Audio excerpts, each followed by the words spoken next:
Sup coy, balik lagi dengerin bacotan merdu dari anime. Kali ini kita bakal bahas anime yang sering kalian request nih, yaitu Windbreaker Season 2. Buat yang belum nonton season 1-nya, kalian bisa nonton di sini ya. Oke lah, nggak usah lama-lama, kalian juga udah tahu kan anime ini tentang apa. Gue juga udah penasaran sama petualangan Sakura. Jadi kita langsung masuk ke ceritanya aja. Tapi kayak biasa, sebelum lanjut kalian bisa like, komen, dan subrek channel ini biar anime nggak ubanan kayak Sakura. Merchandise jangan lupa kalian check out, link ada di bio ya. Let's go.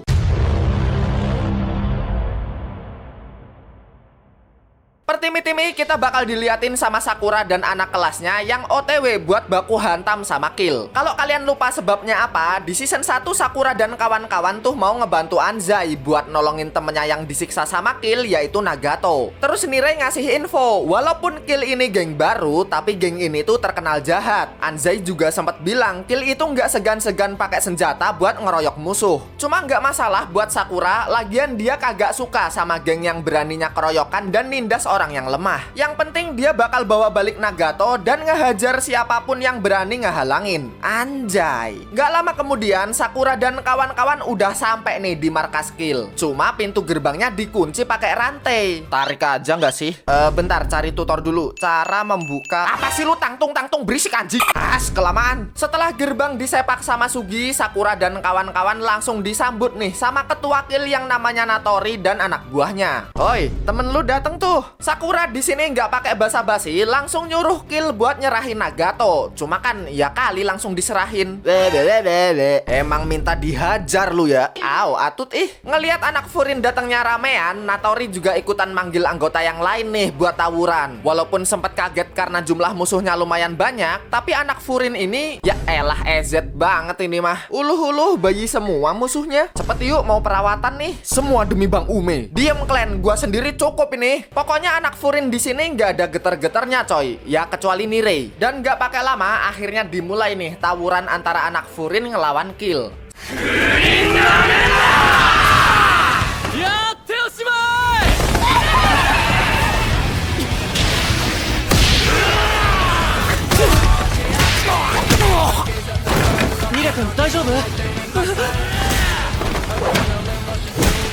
Sambil anak-anak lain ngelawan Kroco, Sakura sama Anzai mau naik ke atas buat ngelawan ketuanya. Tapi baru aja Anzai naik ke atas, dia malah...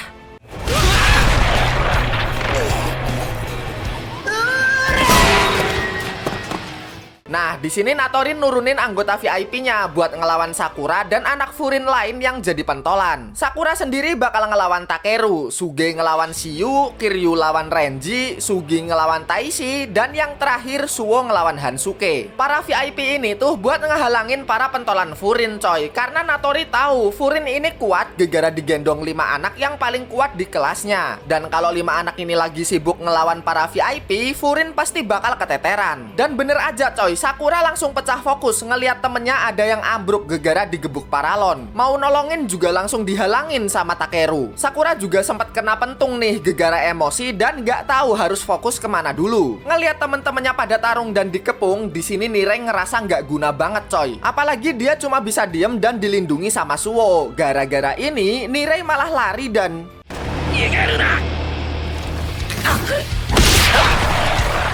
Alamak, malah bonyok sendiri dia cok. Terus waktu Nirei mau dikepruk balok kayu,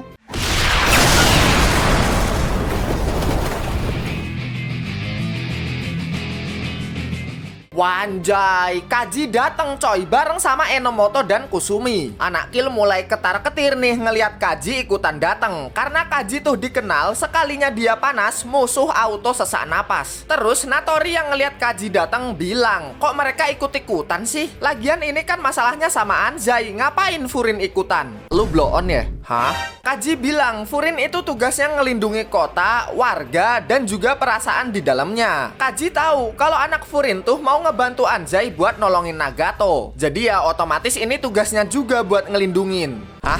Gimana sih? Lemot banget otak lu. Abis itu Natori nyuruh anak buah lain buat ngehajar Kaji. Tapi anak buahnya ini udah ketar-ketir duluan coy. Cepetan. Apa mau kayak gini lu pada? Ya udahlah guys, maju guys.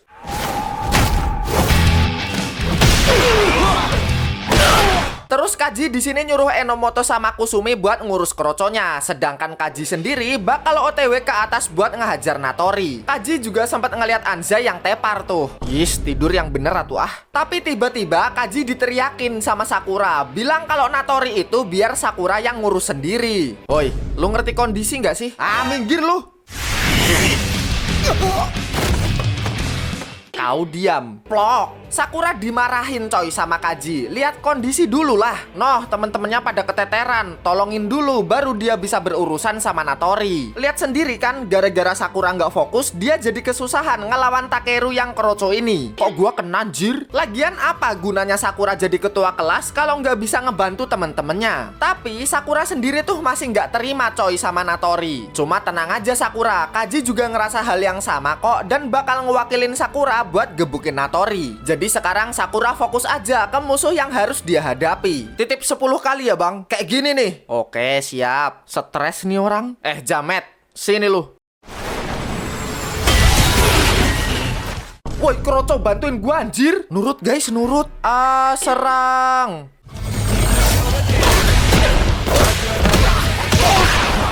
Kok jadi serem bejir?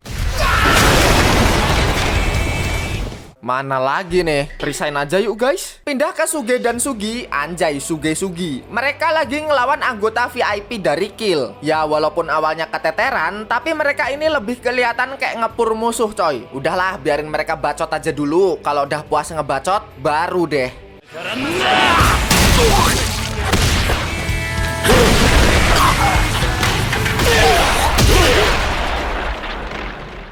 Mampir ke Kiryu, si cowok nyentrik yang lagi ngelawan Renji. Kalau Suge dan Sugi tadi ngebiarin musuh ngebacot, di sini Kiryu malah recall coy. Ngatain Renji ini bocah nggak populer lah, sampai ngejek kalau Renji ini cuma babu yang nurut sama atasan doang. Jelas naik pitam dong si Renji, udah mukul kagak ada yang kena, sampai akhirnya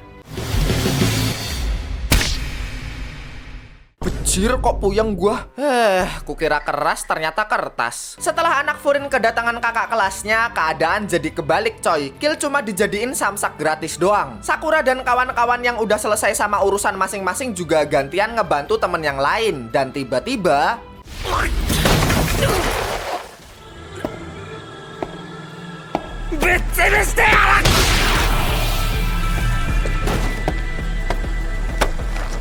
Bang, udah bang, mending buat mukul Muzan aja. Suo di sini agak kaget nih sama Sakura yang bisa setenang ini. Padahal sebenarnya mah Sakura kesel banget ngelihat temen-temennya tadi dihajar tanpa ampun sama Kill. Tapi katanya kesel doang nggak bisa nyelesain masalah. Jadi, ya udah deh. Padahal pengen aku colok tadi. Abis itu kita diliatin Kaji yang ketemu sama Natori. Si ketua Kill ini bilang kalau Kaji itu sama aja kayak Natori karena dia ngelihat Kaji mukul anak buahnya biar nurut. Tapi jelas beda dong. Kaji mukul Sakura tuh biar sadar, sedangkan Natori mukul anak buahnya biar mereka tunduk. Natori juga sempat bilang kalau dia menang, Kaji harus join jadi anggota Kill. Cuma ya tidak mungkin lah, dan akhirnya gelut deh mereka berdua.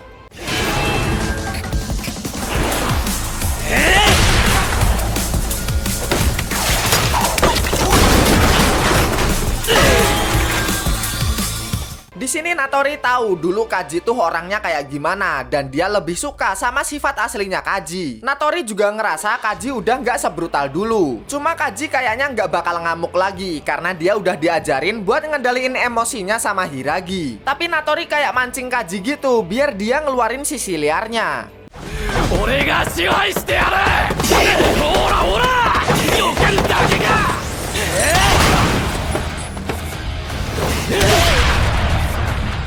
Di sini Natori terus-terusan mojokin Kaji sampai akhirnya keluar deh jiwa binatangnya Kaji. Wah, udah kalau gini ya.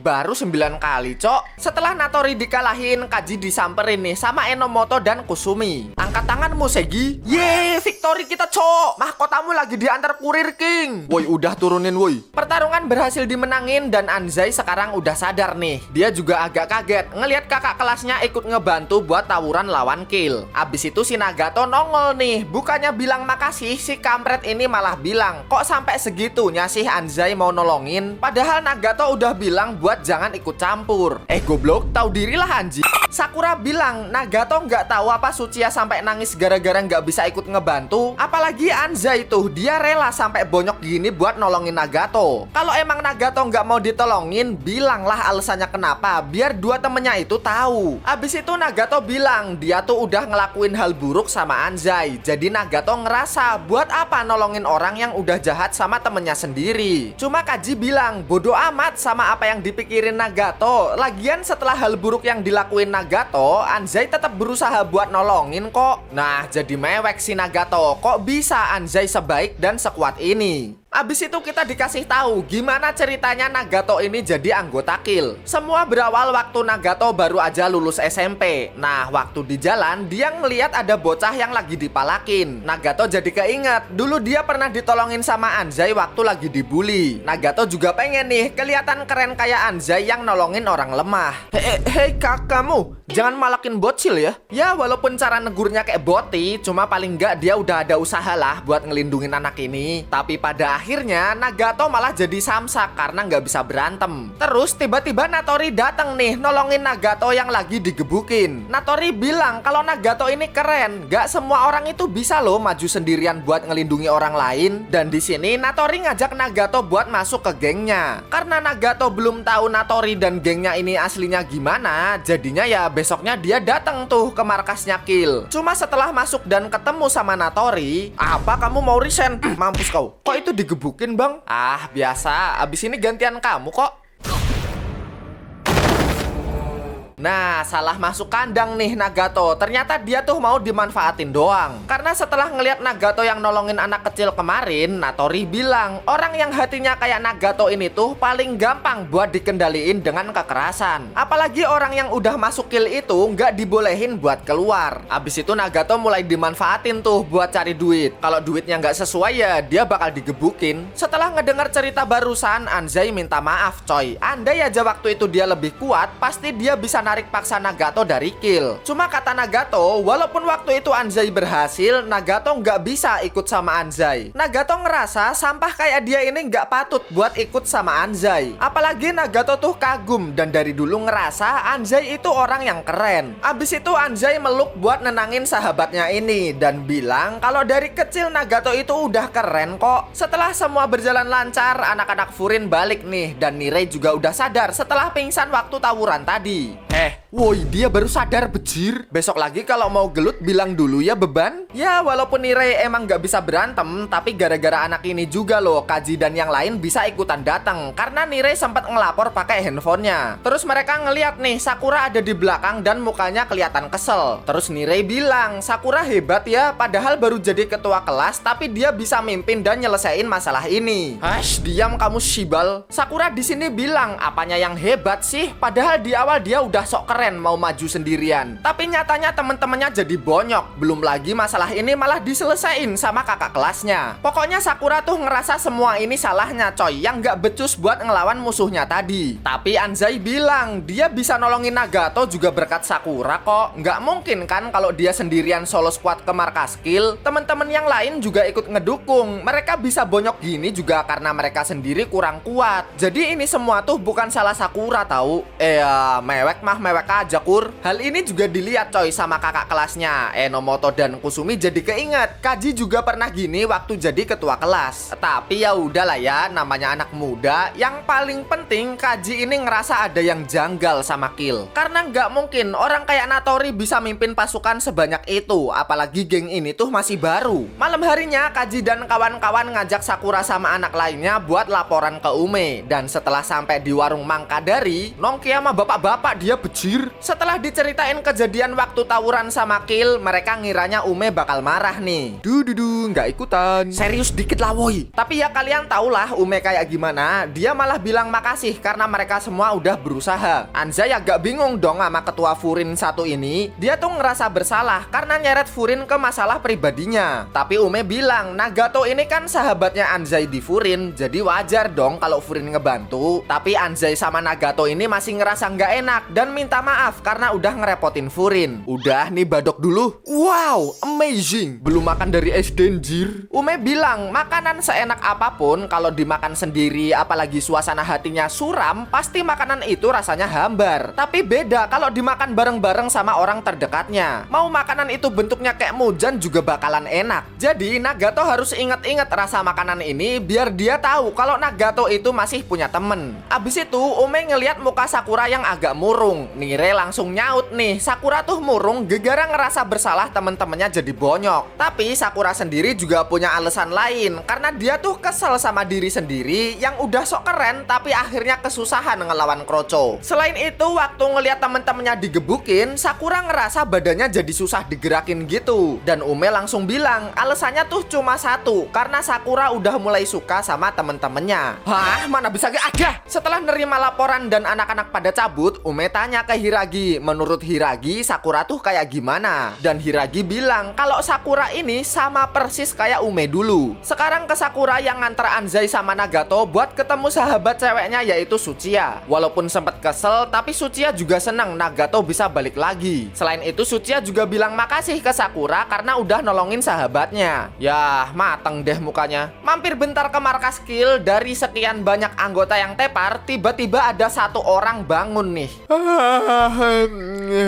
Ketiduran gua becir. Entah apa hubungan orang ini sama Furin, cuma dia tahu-tahu bilang Furin sekarang jadi lebih lemah. Selain itu dia juga ngata-ngatain Natori, padahal udah dibikin segede ini tapi malah bubar gara-gara Natori yang seenaknya sendiri. Tapi ya udahlah, Kill udah nggak berguna lagi buat orang ini. Dan setelah ngebuka jaketnya, kita bakal ngeliat badan orang ini full tato coy. Besoknya di kelas Sakura, walaupun sekarang Anzai udah bisa ceria lagi, tapi muncul satu masalah nih, karena Sakura nggak kelihatan di kelas ini. Akhirnya ditelepon tuh sama Nirei, dan dari telepon barusan, ternyata Sakura itu lagi demam. Bocah uraan bisa sakit, bejir. Abis itu Nirei sama Suo sebagai ketua kelas mau ngejenguk Sakura nih, dan setelah sampai di kosan Sakura, wow, rumah hantu. Nggak sopan. Sebenarnya agak ragu sih Sakura tinggal di sini, tapi setelah dicek sama Suo, intip dikit punten mamang, emang nggak sopan anjir nih orang. Tapi bener kok ini kosan Sakura, ada sepatunya juga tuh. Cuma Nirei agak gimana gitu, soalnya nggak sopan kan kalau tahu-tahu nyelonong masuk. Tapi Suo bilang Sakura kan lagi sakit, apalagi sendirian di kosan ini. Tahu nggak kemungkinan terburuknya apa? Wow shit, jangan-jangan dia mati. Berisik bujang, bisa salam dulu nggak? Dan bener aja coy, Sakura ini emang lagi sakit. Soalnya ini anak kelihatan lemes banget. Udah tiduran aja yuk. Di sini mereka agak khawatir gitu coy, ngelihat Sakura yang bener-bener tinggal sendirian. Terus dikasih juga tuh titipan dari teman-teman kelasnya. Ada obat, jajan, minuman, dan lain-lain. Abis itu Nirei bilang kalau emang sendirian Sakura bisa minta tolong kok kalau perlu bantuan. Cuma Sakura ini kayak jaim gitu coy. Dia bisa kok ngelakuin semuanya sendiri. Ngelihat Sakura yang kekeh bisa ngelakuin semuanya sendiri, Suo akhirnya pamit dan ngajak Nirei buat cabut. Bukan karena Suo ini kesel atau nggak peduli, tapi karena Suo tahu Sakura nggak terbiasa buat nerima bantuan dan minta tolong. Ibaratnya sama kayak handphone yang dipegang Nirei. Nirei bisa terbantu sama handphone karena tahu cara pakainya kan. Tapi buat Sakura handphone ini rada ganggu karena dia kagak tahu cara pakainya. Nah sama nih kayak Sakura nganggep temennya. Karena dia belum tahu arti sebuah teman, Sakura jadi ngelakuin semuanya sendiri. Nirei di sini bilang dia paham kok sama kata-kata Suo, tapi mau bagaimanapun dia tuh pengen ngebantu Sakura. Dia pengen Sakura itu bisa percaya dan minta bantuan ke temennya. Lagian Nirei tuh udah bertekad buat ngebantu Sakura sampai ke puncak Furin. Balik lagi ke Sakura yang kehabisan air minum, terus ngebuka bingkisan dari temen-temennya. Dan di sini dia ngeliat temen-temennya juga nempelin pesan buat Sakura. Sakura jadi keingat sama kata-kata Ume soal tubuh Sakura yang gak bisa gerak karena Sakura mulai suka sama temen-temennya. Sakura ngerasa gak masuk akal nih, masa gitu doang bikin dia jadi gak bisa gerak. Terus gak lama kemudian Neng Kotoha mampir ke kosan Sakura coy sambil bawain bubur. Kotoha juga agak kaget sih ngelihat kamar Sakura, soalnya barangnya dikit banget. Kamu orangnya minimalis ya? Gak gitu Ege. Kotoha juga bilang dia sempat ketemu sama Nire dan Suwo di jalan. Tapi Sakura malah bilang mereka berdua cuma ngerepotin diri doang buat ngejenguk Sakura. Tahu dirilah bujang bilang makasih kek. Selain itu Kotoha juga sempat diceritain sama Ume soal tubuh Sakura yang gak bisa gerak waktu ngelihat temen-temennya yang digebukin. Cie mulai perhatian. Kotoha bilang coba deh Sakura belajar buat ngandelin temennya yang lain. Cuma lagi-lagi Sakura nyangkal, apaan sih dia bisa semuanya sendiri kok. Woi itu masih gua makan bejir. Ya udah masak sendiri, bisa nggak? Kotoha ngejelasin nih, waktu Sakura rebahan gegara sakit, tiba-tiba ada makanan, ada jajanan juga. Gara-gara siapa coba? Ya gara-gara temennya lah. Sakura jadi nggak perlu ke warung buat beli semua ini dan bisa fokus istirahat. Kotoha bilang karena dibantu sama temen-temennya, Sakura ini jadi bisa ngelakuin hal lain. Gara-gara omongan barusan, Sakura kayak mulai sadar gitu coy. Besoknya Sakura datang nih ke kelasnya Kaji. Katanya sih ada hal yang mau diobrolin. Cie dicurhatin adik kelas. Aku ikut dong kakak. Woi masuk nggak lu pada? Akhirnya Kaji ngajak ngobrol di tempat lain deh daripada anak buahnya pada nguping. Terus Sakura ngebahas soal pertarungan sama Kill. Dari pertarungan ini Sakura tuh sadar dia nggak bisa berbuat banyak, apalagi dia malah dibantu sama Kaji. Dan Sakura ini tanya, kok bisa sih Kaji ini percaya dan nyerahin tugas ke anak buahnya? Gimana ya? Ini kopi. Ya oke. Terus? Woi, apa woi? Tahu-tahu Sakura diajak ke atap sekolah. Kaji bilang dia bisa nyerahin tugas dan percaya sama anak buahnya ya karena dia nggak bisa ngelakuin semuanya sendiri. Tapi Sakura malah mikir, bukannya kalau kayak gitu tuh orang bakal nganggep dia lemah ya? Wait, bentar. Ini apa?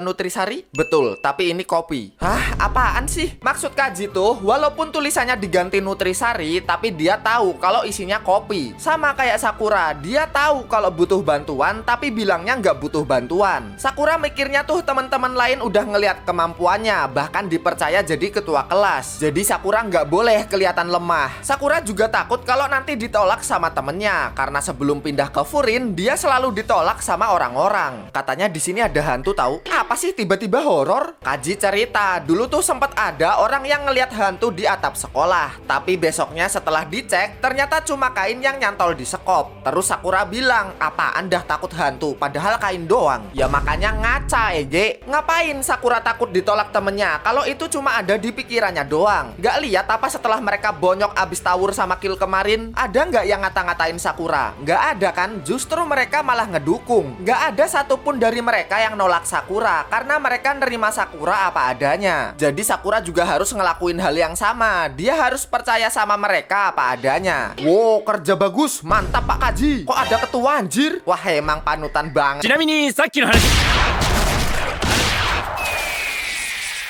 Bodoh ah, malu gua. Ketua ditonjok anjir. Mantep gak tuh bogem. Abis itu Ume tanya, gimana setelah ngobrol sama Kaji tadi? Udah dapat pencerahan belum? Ume bilang direpotin dan ngerepotin temen itu udah biasa kok. Lagian Ume juga nggak sempurna buat jadi ketua. Dia masih butuh bantuan temennya. Dan sebaliknya Ume ngelakuin hal yang temen lainnya nggak bisa. Jadi ya saling melengkapi gitulah intinya. Terus Ume bilang ke Sakura, udah percaya aja sama temen-temennya. Setelah obrolan ini di kelas Sakura, temen-temennya masih ngomongin soal ketua kelasnya yang gak masuk-masuk. Tapi tenang aja, hari ini Sakura udah masuk lagi coy. Sakura di sini bilang ada yang mau dia omongin sama temen-temennya. Sakura akhirnya jujur kalau selama ini dia tuh butuh bantuan mereka. Dan dia mohon bantuan kalau kedepannya sebagai ketua kelas, Sakura bakal ngerepotin temen-temennya lagi. Sakura-san! Ada masalah apa sih lu hah? Pamali ngomong depan pintu. Teman-teman yang lain di sini juga marah coy sama Sakura. Marah sebagai temen tapi ya. Mereka bilang, kenapa sih Sakura ini ngerasa lemah dan culun? Mereka udah tahu kok sikap Sakura yang sok jagoan dan ngeselin. Ya terus kenapa? Mereka nggak ada masalah. Mereka sama sekali nggak marah sama Sakura waktu bonyok lawan Kill. Mereka juga nggak ngerasa direpotin. Ini hal yang wajar kok. Apalagi mereka juga suka ngelihat sikap kerennya Sakura yang maju paling depan buat temen-temennya. Dan gara-gara gara-gara omongan barusan, Sakura jadi sadar kalau dia tuh suka ada di Furin dan pengen selalu ada di sini. Suwo juga bilang mungkin hal ini belum biasa buat Sakura, tapi Sakura sendiri juga pelan-pelan harus terbiasa buat percaya dan minta tolong sama temennya. Lu Sakura, gak mau tahu hari ini kudu ikut nongki lu. Let's go! Warmindos kuy, gak punya duit bodo amat. Abis itu Sakura disuruh milih tempat buat nongki, dan akhirnya dia milih buat makan nasi telur di tempat Mbak Kotoha. Tapi walaupun sekarang Sakura mulai kelihatan ceria, Suwo ngerasa gantian Nire yang mukanya rada kusem. Tapi ya udahlah, dibahas entar aja. Sekarang Sakura dan anak kelasnya udah nyampe di warung Mbak Kotoha. Weh, apa-apaan ini bejir rame amat? Karena Sakura udah ngungkapin sisi lemahnya, anak-anak lain juga ikutan nih buat ngasih tahu apa yang jadi kelemahannya. Ada yang takut walang, ada yang takut hantu, sampai Suwo yang takut sama natto. Ya, kalian nggak salah denger, natto, fermentasi kacang kedelai. Nih anak nih takut sama kedelai. Mbak, punya natto nggak? Lu kira ini toser banyak? Ya udah, gua beliin bae. Hei anak setan, mau kemana lu? Ngelihat temen-temennya pada ribut nggak jelas gini, Sakura ini jadi awo.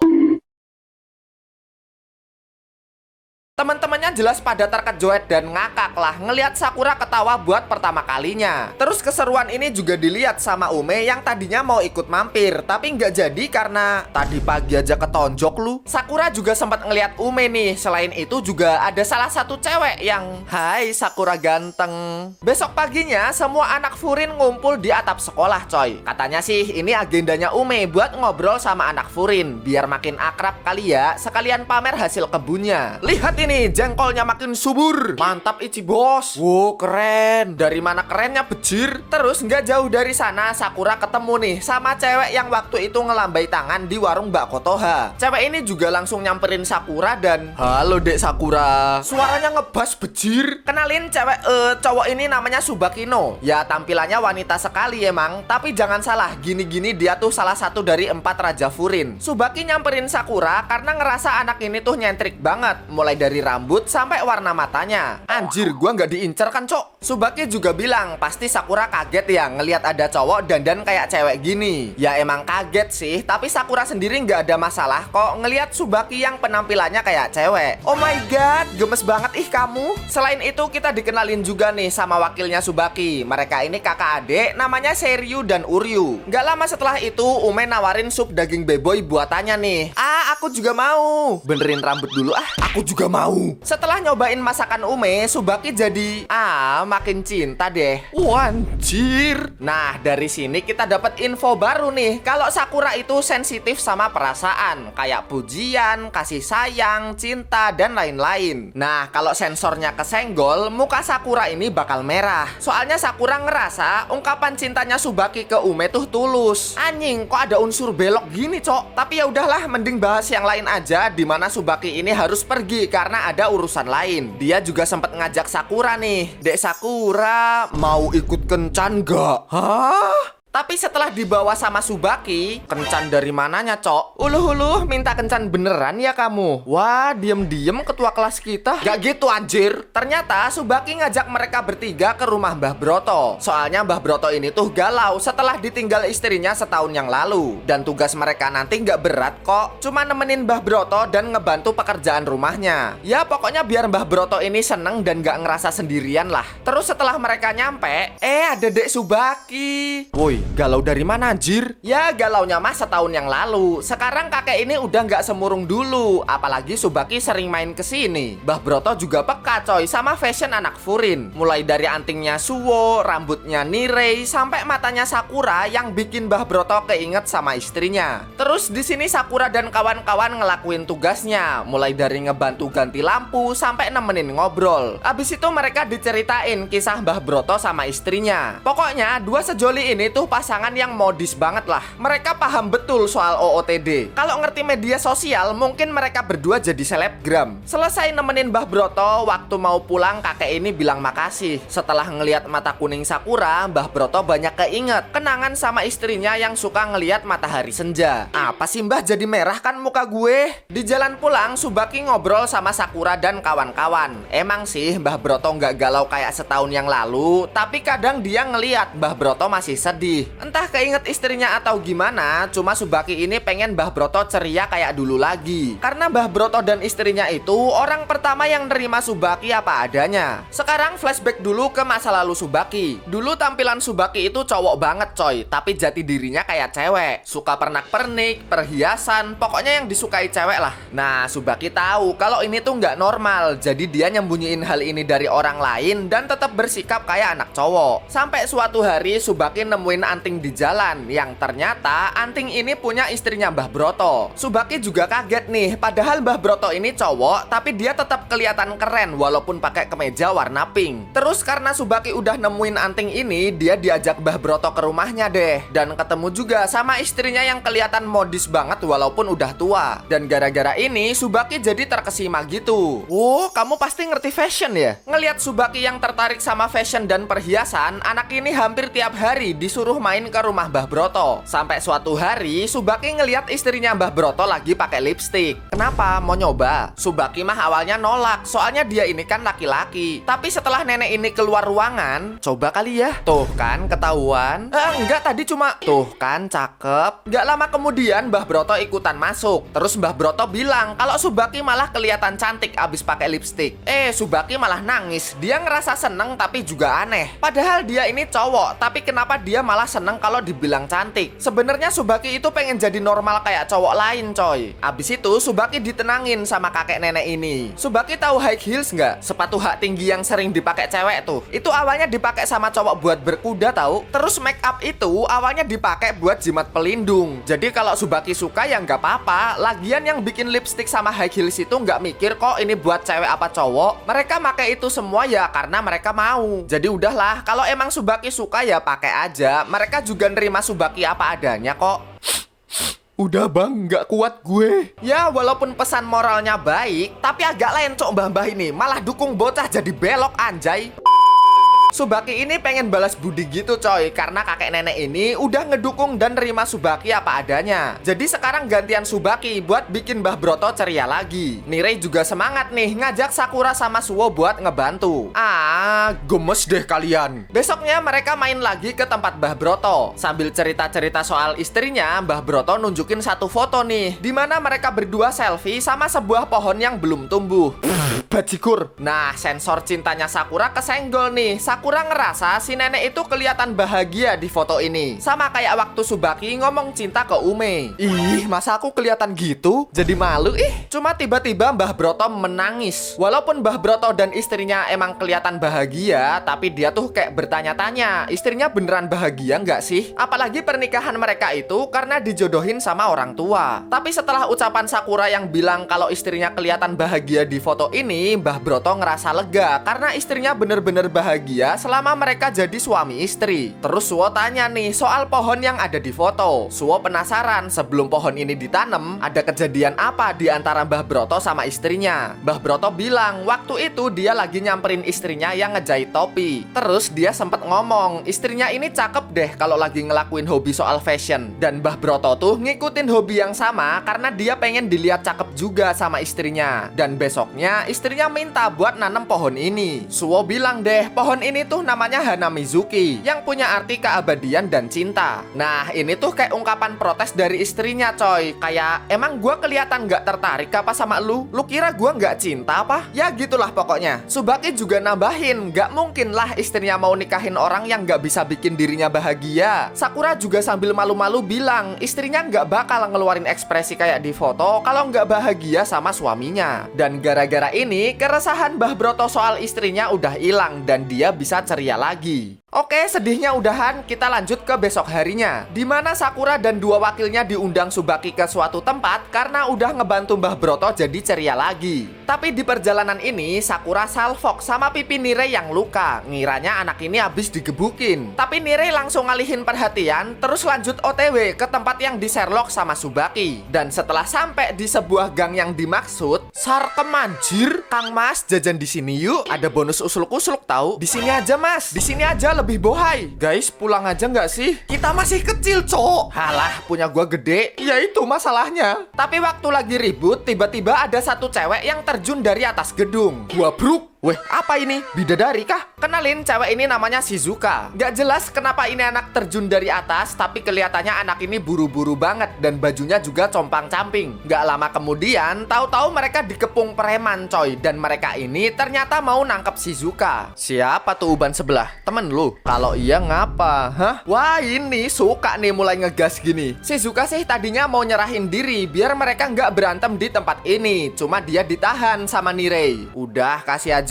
Kalau enggak kenapa? Coba ngomong. Wih, gila. Nggak ada geternya emang ini Sakura. Udah jelas pertempuran nggak bisa dihindari coy. Terus Sakura nyuruh Suo buat ngelindungi Nirei sama Shizuka. Tapi tiba-tiba, nggak apa-apa bang, kalian berdua maju aja. Wanjay. Walaupun awalnya ragu, tapi Sakura keinget sama kata-kata buat percaya sama temennya. Dan akhirnya Suo sama Sakura duo versus squad ngelawan para preman ini.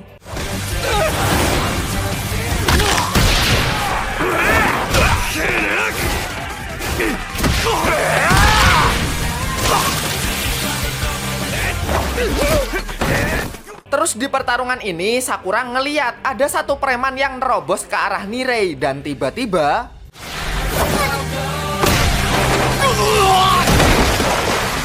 weh gelo, udah nggak beban lagi dia cowok. Sekarang kita flashback gimana ceritanya Nirei bisa belajar jadi kura-kura. Berawal dari Suo yang sadar akhir-akhir ini Nirei mukanya agak kusem. Terus Nirei cerita waktu ngeliat Sakura yang ngungkapin kelemahan ke anak-anak kelas. Hal ini bikin Nirei sadar di saat terpuruk kayak gini aja Sakura bisa ngelawan kelemahannya sendiri. Padahal Nirei itu pengen jadi orang yang ngebantu Sakura sampai ke puncak. Dan kalau kayak gini terus Nirei nggak mungkin jadi orang yang bisa nganter Sakura ke puncak Furin. Tapi Nirei nggak nyerah coy, dan dia minta ke Suo buat diajarin gelut. Akhirnya Nirei diajarin nih sama Suo. Tapi sebelum diajarin berantem, Nirei diajarin buat ngelindungi diri sendiri dulu. Oke. Jadi gimana nih bang? Jadi kura-kura? Hah? Biar nggak bingung, Nirei dikasih contoh dulu sama Suo dan disuruh nyerang duluan. 相手の視界から消える。顔面から倒れるしかなくなる。 Walaupun kelihatannya gampang, tapi ada satu syarat nih biar teknik kura-kura ini berhasil. Jangan merem goblok. Jadi begitulah ceritanya Nirei belajar teknik kura-kura ini. Tapi kan nggak mungkin dong ngalahin musuh sebanyak ini modal teknik kura-kura.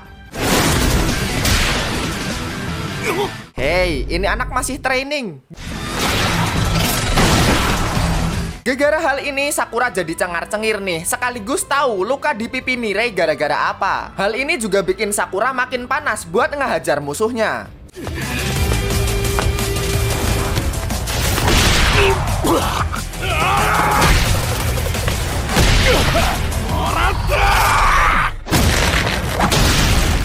Setelah semua preman kelar digebukin, Nirei di sini bilang, walaupun berhasil pakai teknik yang diajarin Suo, tapi dia tuh masih kelihatan payah. Cuma lagi-lagi Sakura muji, udah lumayan kok, dan teknik barusan nggak kelihatan payah sama sekali. Terus Shizuka mau ngejelasin nih soal preman ini, tapi tangan aman bang? Aman. Ya geter dikit lah. Kenalin, mas-mas pakai jas ini namanya Kanji. Dia ngira kalau Sakura dan kawan-kawan ini abis nyerang Shizuka. Bang salah bang, dengerin dulu. Tidak, tangan mulusmu. Berani-beraninya kalian. Budek lu ya? Lu tau nggak, mereka ini habis gebukin preman. Syukur gua masih selamat. Udah datangnya telat, ngefitnah orang lagi. Nggak boleh diulangin, tau nggak? Cepet sana minta maaf. Apa mau gua tampol lagi, ha? Setelah dijelasin kalau Sakura dan kawan-kawan ini yang nyelamatin Shizuka, Kanji langsung minta maaf coy. Bahkan sampai rela harakiri bejir. Kanji juga ngenalin lebih jauh soal Shizuka yang seorang penyanyi dan suaranya bagus banget. Udah jadi malu saya. Dan tiba-tiba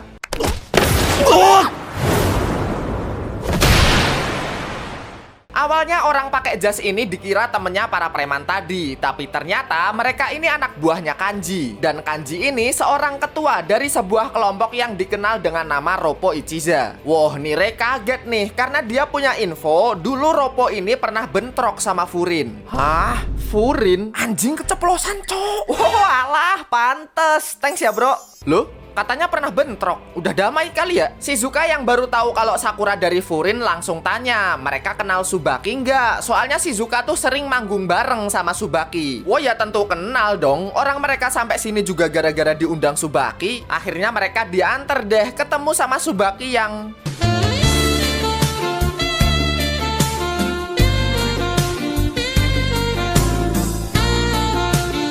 Lihat apa ini kita, Cok? Ya udahlah ya. Mending lanjut ke tujuan Tsubaki yang ngajak mereka bertiga pesta setelah ngebantu Mbah Broto jadi ceria lagi. Di sini juga ada wakilnya Tsubaki yaitu Seryu dan Uryu yang ikut nimbrung. Pelayan, I want wedang ronde please. Woi jangan, gua bokeh anjay. Gak lama kemudian Kanji ikut nyamperin. Dia juga cerita soal Sakura dan kawan-kawan yang ngebantu Roppo ngebasmi para preman. Cuma Sakura dan kawan-kawan disuruh ngerahasiain soal Shizuka yang diincar para preman. Soalnya kalau Tsubaki tahu bisa ngereok wanita perkasa ini. Karena Shizuka itu udah dianggap kayak adiknya Tsubaki. Terus Kanji juga sempat ngejelasin soal Roppo. Ya gampangnya Roppo tuh kelompok yang ngelindungi warga kota ini dari para kriminal kayak tadi lah. Mirip kayak Furin tapi beda distrik. Di sela-sela obrolan kita juga diliatin sama Shizuka yang gantian tampil di tempat ini. Ada Nona Ambon nggak di sini? Nona Ambon pica-pica-pica, Nona nanti lincah-lincah macam Papua ke arah sana dan ke kanan. Wow, amazing. Di kota ini Shizuka tuh udah kayak artis lah karena penampilannya emang keren dan suaranya bagus. Tapi baru aja Shizuka tampil, Kanji dapat laporan dari anak buahnya. Katanya para preman datang lagi terus ngerusak jalanan dan ngebawa pasukan lebih banyak. Tadinya sih Kanji minta anak Furin buat diem di tempat ini aja. Cuma Sakura kan bocahnya ngeyel, dia bakal ikut maju. Lagian kan dia tadi ikutan ngehajar para preman, jadi ini termasuk masalahnya juga. Jadi ya udah deh Sakura ikutan maju. Tsubaki ngizinin sih, cuma dia bilang ke Kanji buat balikin Sakura dan kawan-kawan dalam keadaan selamat. Gak lama setelah mereka OTW, Sakura dan kawan-kawan ngeliat anggota Roppo udah mulai tawuran sama para preman. Dan alasan mereka datang juga sama kayak preman sebelumnya, yaitu buat nyulik Shizuka. Kanji yang ngedenger hal ini jelas nggak terima dong. Hah, ya elah kalau gini doang mah EZ.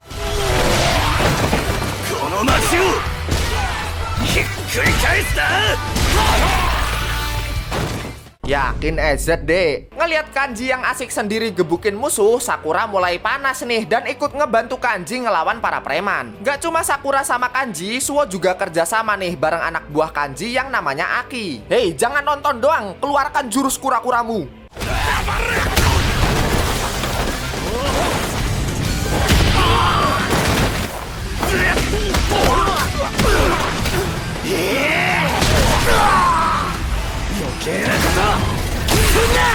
Tapi setelah preman ini dibabat habis, masih muncul kelompok preman lain yang dipimpin sama Suzuri. Nah, ternyata kelompok berandalan ini tuh namanya Gravel dari distrik Sunaba. Distrik ini dikenal penuh kejahatan dan kekerasan, soalnya tingkat ekonomi di sana tuh bobrok coy. Jadi kebanyakan orang di distrik ini jadi preman bayaran kayak Gravel ini. Terus Suzuri sempat bilang nih, udah serahin Shizuka aja, lagian Roppo kalah jumlah dan kecapean juga kan. Tapi ya kali bakal diserahin. Kanji dan kelompok Roppo tuh udah bertekad ngelindungi distrik ini. Tujuan mereka itu biar orang-orang bisa menghibur dan terhibur di kota ini. Jadi mau kalah dan babak belur juga nggak masalah, asal Shizuka selamat dan bisa terus menghibur orang-orang di distrik ini. Lagian Shizuka sekarang kan lagi dijaga sama wanita kekar dan anak buahnya. Jadi tugas Roppo sekarang bakal bikin Suzuri dan anak buahnya kapok karena udah berani bikin masalah di tempat ini.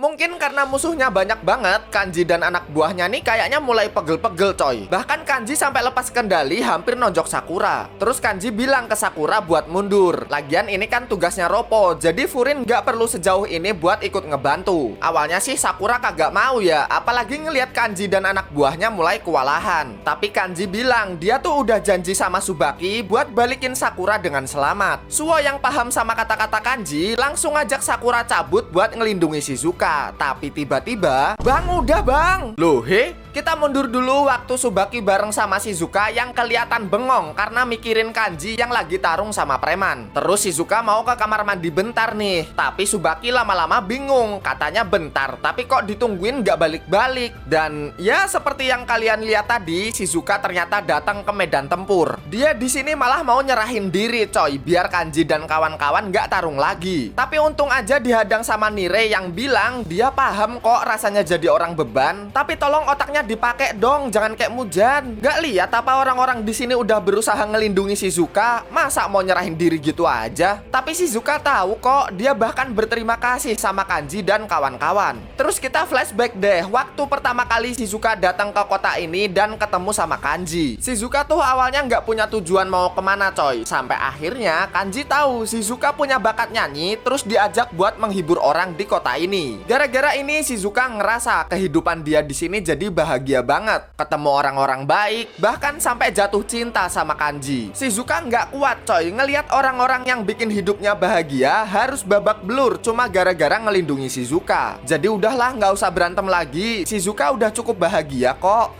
Wow, banyak bacot lu miskin. Di sini Suzuri bilang coy, kalau Shizuka juga berasal dari distrik Sunaba. Awalnya Shizuka tuh mau dibeli sama orang tajir, cuma kan mana mau ya sama om-om buncit. Akhirnya Shizuka kabur dan orang di distrik Sunaba nggak jadi dapat duit. Suzuri nyalahin Shizuka gitu, gara-gara cewek ini kabur, orang distriknya jadi sengsara. Jadi udah deh, ikut aja daripada gantian distrik ini jadi sengsara ya kan. Dan cewek ini nurut-nurut bae anjir. Terus waktu Sakura mau nahan, tiba-tiba Serius sama Uryu dateng coy, disusul juga sama pantesan hilang. Ternyata kamu di sini, Chin. Sini kamu. Ngelihat Tsubaki ikutan dateng, Shizuka akhirnya sadar dia tuh pengen selamanya tinggal sama orang-orang yang dia kenal di distrik ini. Abis itu Sakura, Suo sama Nirei disuruh sama Tsubaki buat ngelindungi Shizuka. Walaupun sempat ngegas, tapi Sakura keinget sama omongan Kaji. Tujuan utama dia saat ini ya ngelindungi Shizuka. Lagian Tsubaki ini kan salah satu dari 4 Raja Furin, jadi nggak usah ragu lah. Selain nyuruh Sakura dan kawan-kawan, Tsubaki juga nyuruh Kanji dan anak buahnya buat fokus ngelawan musuh di depannya aja. Masalah Suzuri, biar gua yang ngurus. Anjay, boleh juga nih babak gotot. Upin, Ipin, bukain jalan dong.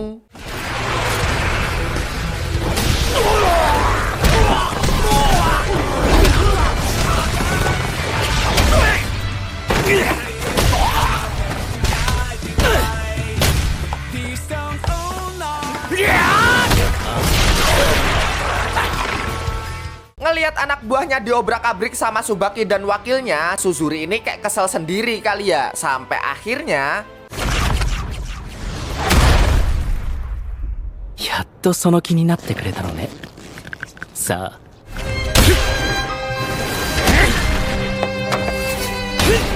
di pertarungan ini, Suzuri sempat bilang, Tsubaki sekuat ini pasti makannya enak-enak ya. Dia juga ngerasa, udah gelut kayak gini, hasil duitnya nggak sepadan pula. Terus, waktu Suzuri berhasil nonjok Tsubaki, tangannya ini ketempelan bedak. Cuh, rasa menyan anjir. Suzuri bilang, ngapain nih orang pakai make up? Udah nggak enak, nggak bikin kenyang pula. Tapi buat Tsubaki, make up ini tuh bikin dia lebih kuat, karena dia bisa jadi diri sendiri dan bahagia. Dan perasaan kayak gini tuh bikin hati Tsubaki jadi lebih kuat. Banyak omong lu, Boti. そんなやつにわけないでしょ。 Ayo bangun, biar gua kasih tahu gimana rasanya lawan Boti.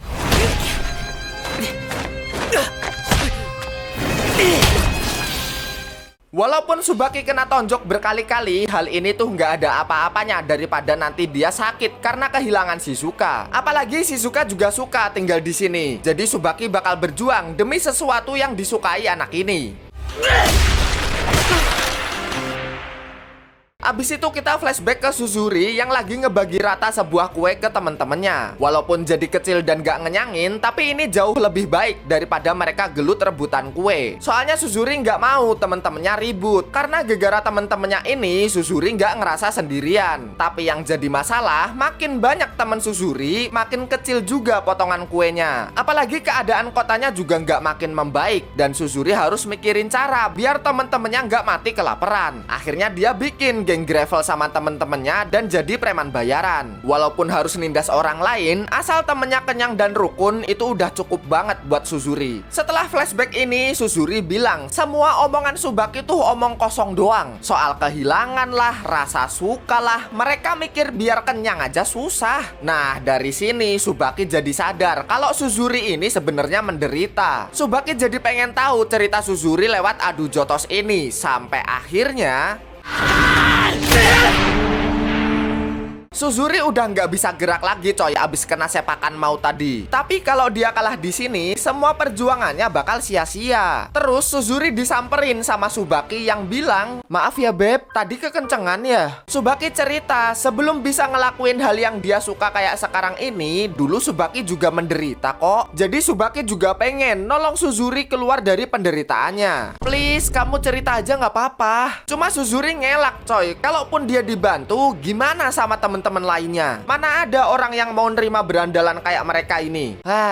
Tuh angkringan Mang Jarwo lagi butuh tukang cuci tuh. Oh iya bener, tokonya Bu Yuni juga tuh lagi butuh tukang ledeng. Suzuri jelas kaget lah, kok tahu-tahu mereka malah ditawarin kerjaan. Walaupun Kanji nggak bisa maafin kelakuan Suzuri dan anak buahnya, tapi Kanji paham kok sama kondisinya. Lagian dulu dia pernah ditolong sama orang lain juga, dan gara-gara ini Suzuri bilang ke anak buahnya buat mengakhiri pertempuran. Suzuri udah ngaku kalah coy dan milih buat ngambil tawaran kerja di kota ini. Abis itu Suzuri ngomong ke anak buahnya dia bakal mengakhiri situasi di mana mereka sering rebutan makanan. Dia juga minta maaf udah nuntun mereka ke jalan yang salah. Jadi buat sekarang dia bakal milih jalan lain yang udah ditunjukin sama Tsubaki dan Kanji. Dengan rendah hati Suzuri minta ke temen-temennya buat ikut ke jalan ini bareng-bareng. Dan temennya juga pada ngedukung coy. Lagian kalau nggak ada Suzuri, mereka dari awal udah mati kelaparan. Jadi mereka semua bakal ikut sama keputusan ketuanya ini. Setelah urusan sama Suzuri selesai, kita pindah ke Shizuka yang langsung dimarahin sama Tsubaki. Tsubaki ngerasa Shizuka ini udah nginjek perasaan semua orang. Padahal mereka udah berjuang mati-matian, tapi Shizuka sendiri malah hampir nyerahin diri.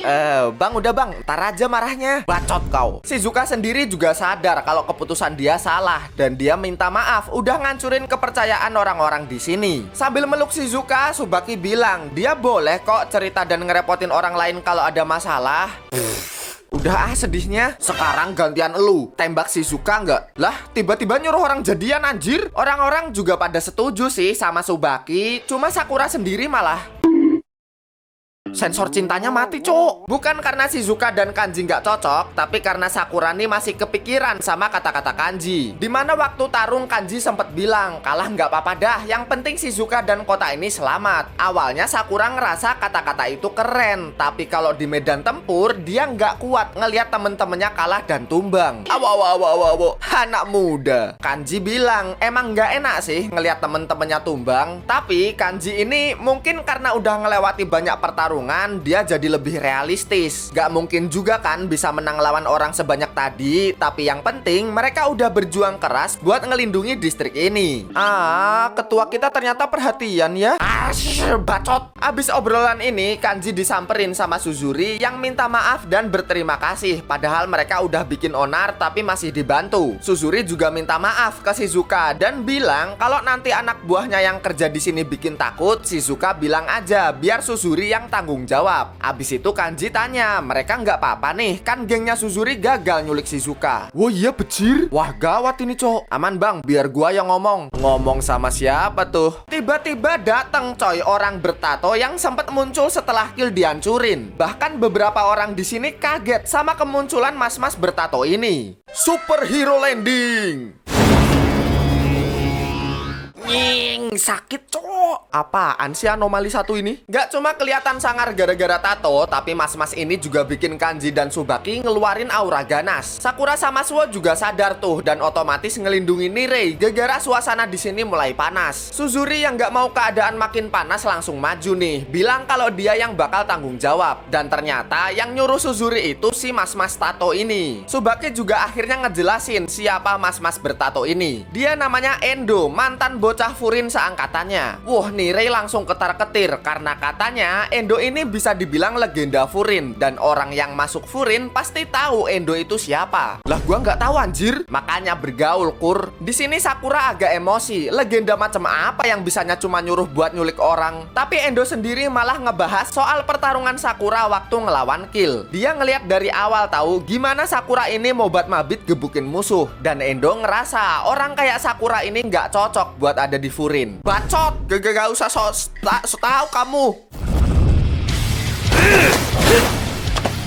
Kanji dan Tsubaki juga kesulut emosi coy gara-gara omongan Endo yang ngejek kalau Sakura itu nggak cocok ada di Furin. Bahkan Suo sendiri juga sampai ikut turun tangan. Anjir, nggak diajak gua, Cok.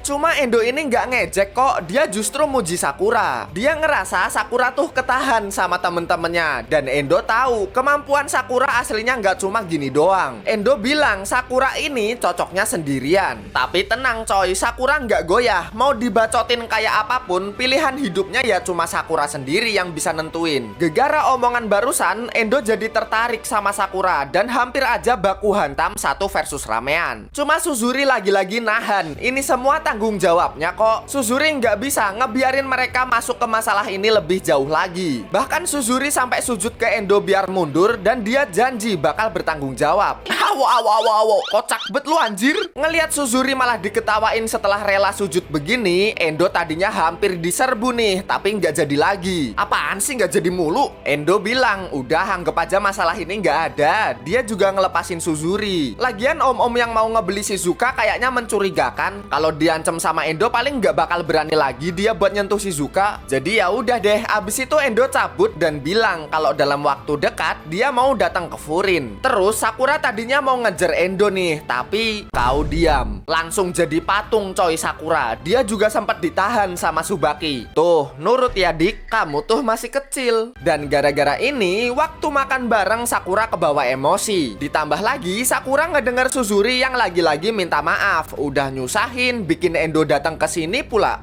Lu, minta maaf mulu gua tampol ya. Kan makin kesel gue. Setelah makan-makan bareng, Tsubaki tanya ke Suzuri, sebenarnya ada nggak sih hal yang pengen dilakuin sama Suzuri? Terus Suzuri bilang, dari kecil dia tuh pengen banget main game. Mabar. Akhirnya malah pada main bareng deh. Tsubaki juga sampai terharu ngelihat Suzuri yang seneng bisa ngelakuin hal yang dia pengen dari kecil. Abis itu Sakura juga diajak buat main game coy. Ini apaan anjir? Karena bocahnya gaptek, Sakura jelas nggak jago dong main ginian. Jadi dia kalah terus main game ini. Gak mau tahu gua harus menang. Bejir, ngalah aja kali ya. Bang Suwo, gantiin gua please. Terus Kanji sama Tsubaki sempat ngebahas soal Endo nih. Kanji rada nggak nyangka Endo ini tertarik sama Sakura. Karena yang dia tahu Endo itu orangnya nggak sembarangan muji orang. Tapi ya udahlah, mau gimana lagi. Tsubaki juga udah bilang hal ini sama Ume. Terus nyuruh Sakura, Suwo dan Nirei ketemuan sama Ume besok pagi. Besoknya di atap sekolah, 4 Raja Furin dan wakilnya ternyata pada ngumpul coy. Disusul juga sama Sakura, Suwo dan Nirei. Weh, udah pada ngumpul nih. Dan setelah Ume datang di pertemuan ini, akhirnya rapat penting bakal segera dimulai. Madang dulu kali ye. Wah, gua mau bang. Ada bakwan nggak bang? Rapat apa ini, cok? Di sini Sugi juga ikutan coy, buat ngebantu bagiin makanan dan gelas buat kopi. Ya kayak asistennya Ume gitulah. Ada Bang Sugi.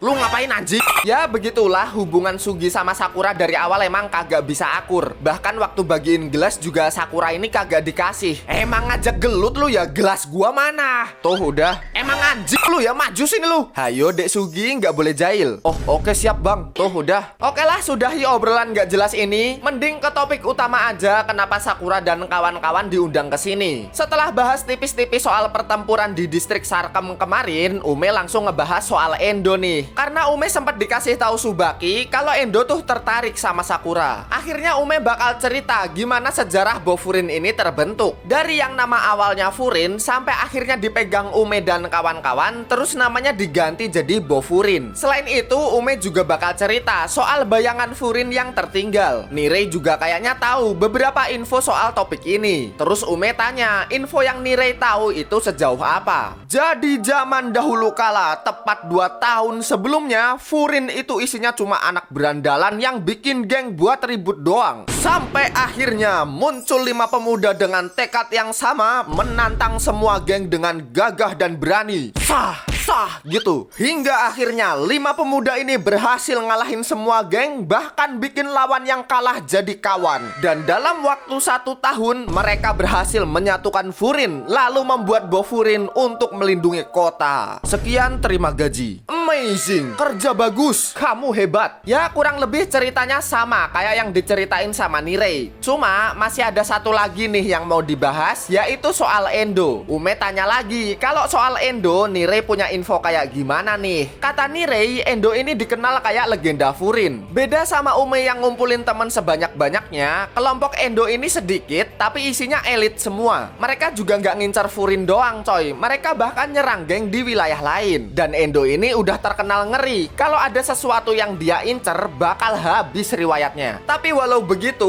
Ume dan kawan-kawan berhasil naklukin kelompoknya Endo. Cuma setelah Furin bersatu, Endo ini jadi nggak tertarik lagi dan milih buat ninggalin Furin. Mungkin karena beda tujuan dan masih punya dendam, makanya Endo ini disebut sebagai bayangan Furin. Tapi Ume bilang ada dua kesalahan dari penjelasan Nirei. Pertama, Endo dan kelompoknya tuh bergerak bukan karena dendam. Mereka mau datang ke Furin karena ada sesuatu yang bikin dia tertarik. Terus Nirei bilang, oh gitu ya, tapi ya udahlah ya, lagian Ume dulu kan pernah menang lawan Endo, jadi bakal aman kali ye. Nah ini kesalahan keduanya, Ume dan kawan-kawan itu belum pernah menang ngelawan gengnya Endo. Karena sebelum Furin bersatu, Endo itu udah pergi duluan ninggalin Furin. Dulu sempet sih kelompok Ume ngelawan gengnya Endo, tapi pada akhirnya nggak ada yang menang. Nah karena kelompok Ume terus bergerak dan nyatuin geng lain, akhirnya Furin pelan-pelan mulai bersatu. Dan karena hal ini, Endo udah nggak tertarik, terus pergi dan ngebawa sisi kejam Furin zaman dulu di dalam dirinya. Nah karena Ume dapat info Endo mau datang ke sini, belum jelas apa alasan pastinya, cuma ada kemungkinan Endo tuh pengen bikin Furin jadi kayak dulu lagi. Terus ketika orang-orang di sini mulai tegang, Sakura malah,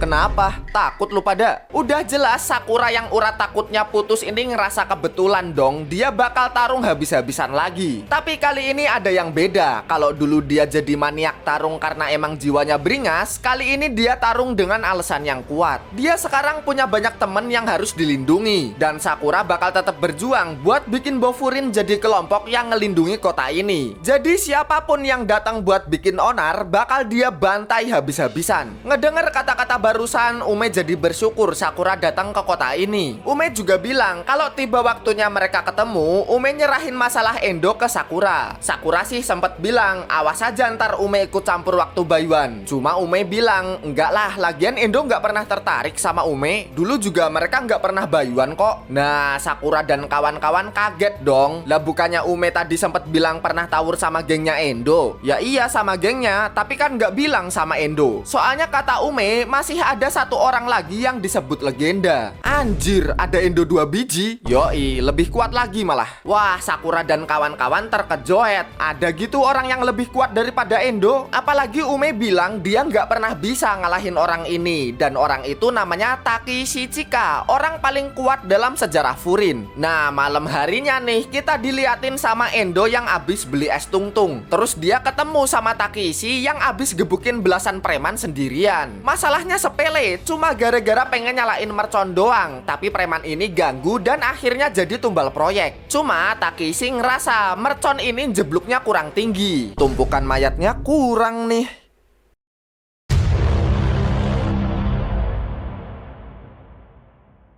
Buah kekok.